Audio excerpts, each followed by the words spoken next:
We are extremely pleased that you are here. It is good to come together for the purpose of co-creating. Do you agree? Yes. You are knowing what you are wanting? Yes. And you are enjoying the fantastic contrast that prods you into that awareness?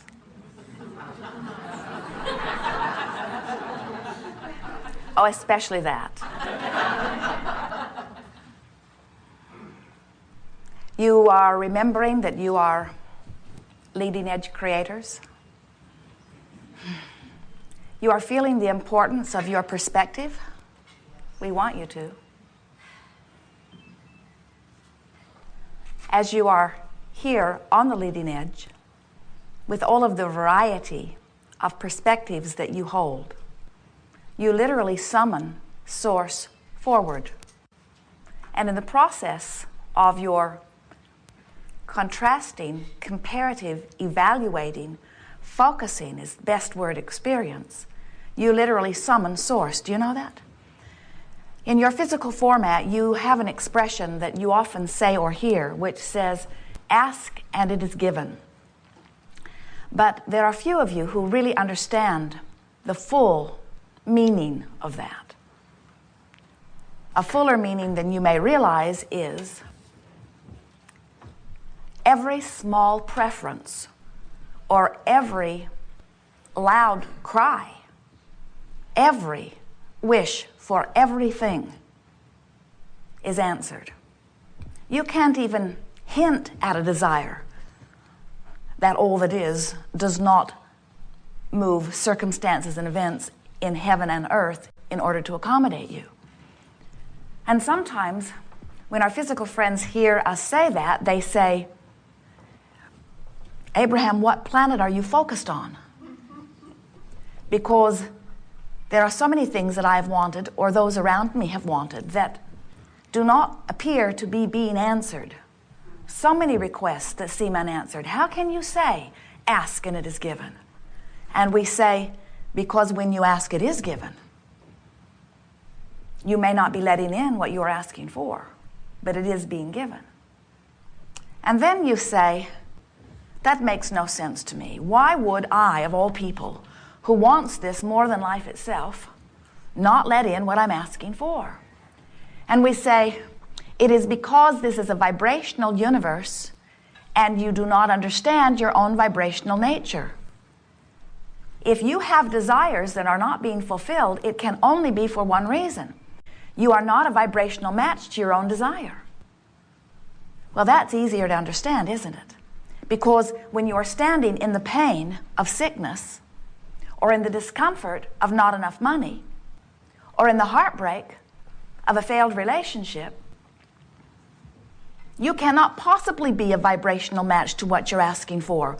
When you want more money, you can't be in fear of debt or not enough money. When you want wellness, you cannot be embroiled in the vibration and the trauma of an illness. Because in this universe that is vibration-based and managed by law of attraction, you cannot offer one vibration and be a receiver of another, any more than you can set your radio on 98.6 and hear the music that's being offered on 101 FM. Vibrations must match up. So how do you, in your physical format, go about matching up vibrations? How do you know what your vibrational content is? You can feel it. When you are in alignment with your source energy, you feel what you would call positive emotion. Feels like joy, feels like appreciation, feels like passion, feels like eager romping through life experience. Watch the little ones, they still remember. When you feel fear or anger or frustration or blame or guilt or any of those emotions that you describe as negative emotions, that is your indicator that you're not matching up, not right now.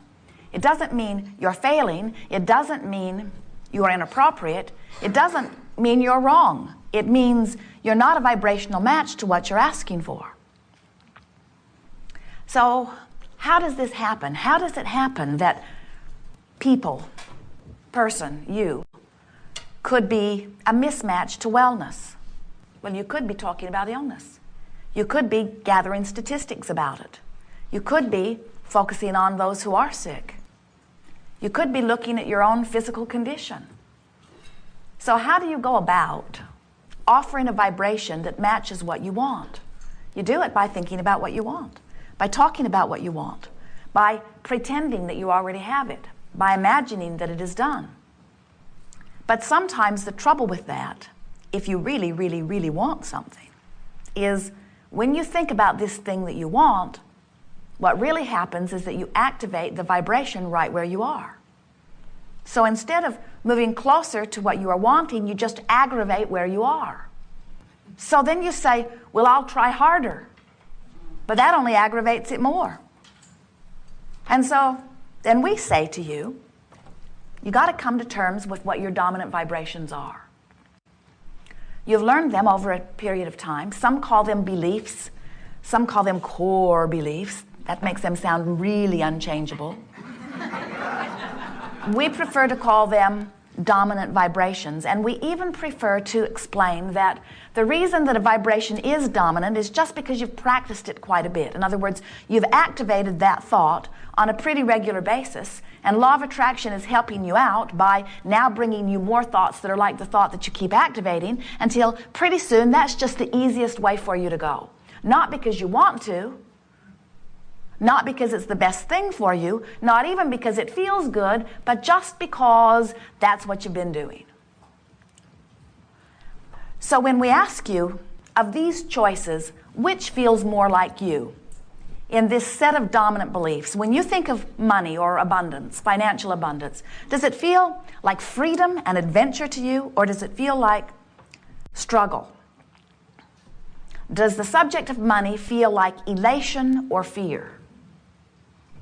Sometimes you say, oh, some of all of that, and we say that's good. That means you do have more aptitude to change or to choose. When we ask you about your dominant relationship, does it feel like fun or bondage? When we ask you about your body, do you feel sure-footed? Do you feel vulnerable? You can tell how you feel. You can tell how you usually feel. You know, if you'll stop to think about it, where your dominant vibrations are. And we're wanting to soften the idea of a dominant vibration by saying, it's just the vibrations that you've activated most. So you say, well, if it's just a matter of activating a vibration, then I suppose I could deactivate those that aren't serving me. We say, go ahead. So you say, all right, I'm going to deactivate that vibration. But you didn't, you activated it. So you say, I'm not going to think about that anymore. I'm going to deactivate that. But you've just activated it again. So how do you deactivate a vibration so that it is no longer continuing to be or become a dominant vibration? The only way that you can deactivate one vibration is by activating another, because this is a universe that is based on inclusion, not exclusion. So when you say yes to something, you include it. When you say no to something, you include it. So when you say, I'm not going to activate you anymore, you've just done it. And the more you don't want to activate it, the more you activate it. There's a war on drugs, a war on terrorism, a war on crime, a war on teenage pregnancy, a war on cancer, a war on all kinds of things, and every one of them getting bigger. Because humans keep thinking they can push hard enough against that thing they do not want and that they will eventually obliterate it in their attention to it. And we say, it could not be more backwards. You must deactivate that which you do not want by activating that which you do want. So as Esther listens to us, and she listens to you, and she listens to herself, and she realizes that even today, with all that she has learned from us and all that life has taught her, is that there are some things still where she carries a vibration from way, way, way, way back. And every now and again, something happens that causes it to come alive again, to reactivate within her. So one day she got all huffed up and she's pounding on whatever she was standing next to, and she said, I can damn well choose what is my dominant vibration. I can choose. And we said we had hoped you would feel more positive about it.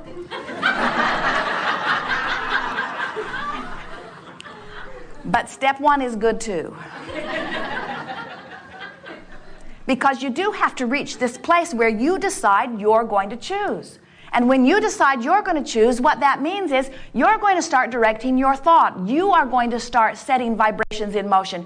You're going to deliberately choose the sequence of thoughts until law of attraction can get hold of it and help you along. And before you know it, you are offering vibrations deliberately rather than by default. And when you begin to offer your vibration deliberately, then you can proudly proclaim, and you will feel it from the very fiber of your being, that you are a deliberate creator.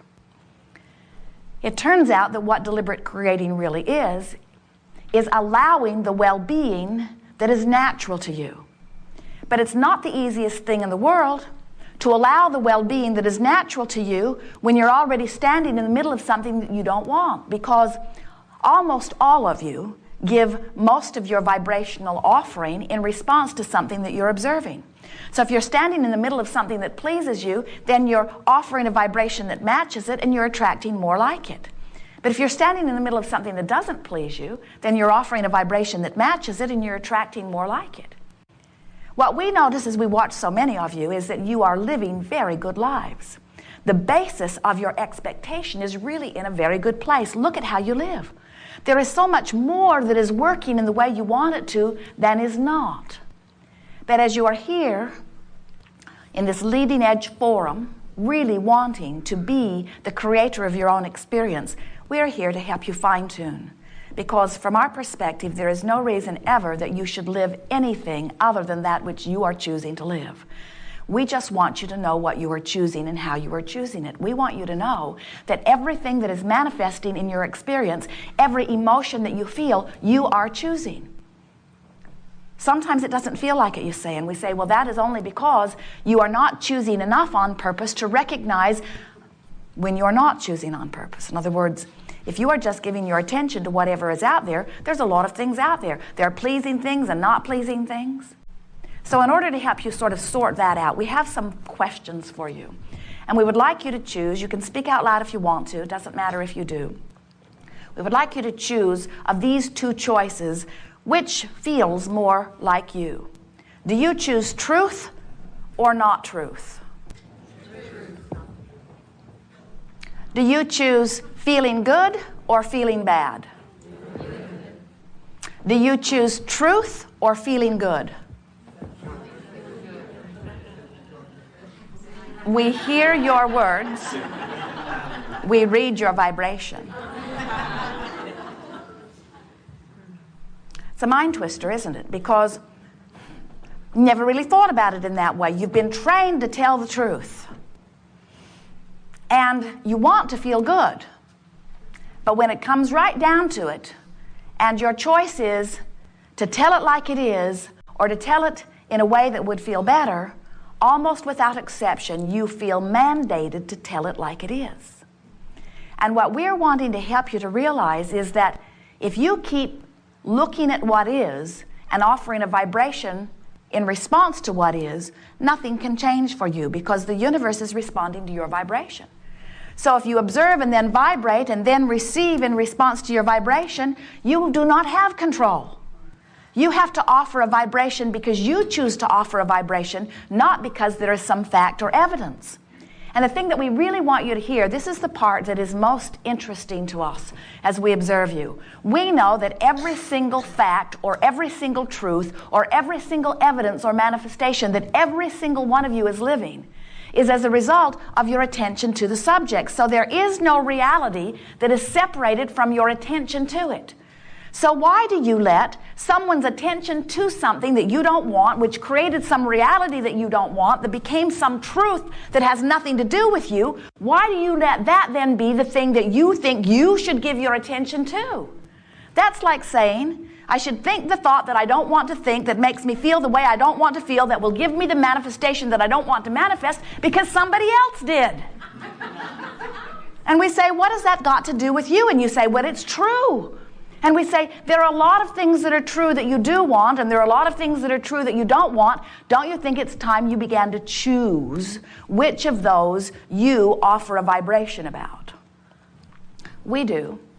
We know it is what you intended as you came forth into this physical body. You did not say, I will go forth and give my attention to any old thing, achieve vibrational harmony with all kinds of things wanted and not wanted, and then I will live the struggle of human life. And the better I do in the struggle, the greater reward will be.